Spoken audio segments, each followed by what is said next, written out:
right? Each object or each image has its own distinctive characteristics. But there's a polarity, because juxtaposition is when you place side by side. Incongruity. Incongruity is incompatibility, when two things don't mesh together. It's like ice cream and a cigarette lighter. So you see, that's not a polarity, and that's not a duality.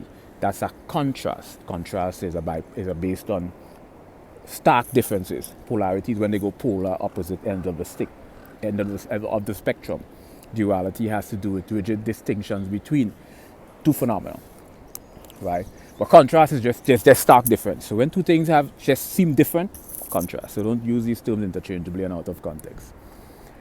And now, the juxtaposition of incongruity is the whole process of merging this incompatibility into some sort of cohesive phenomena. So it's supposed to be contrast, but when you juxtapose them, there's a cohesiveness to this polarity. They become one, right? They might be independently ambiguous. They might merge together and create an ambiguous absurdity. But when this is juxtaposed now, this is where it's like when juxtaposition and incongruity merges into symbiosis, and this is where you get surrealism.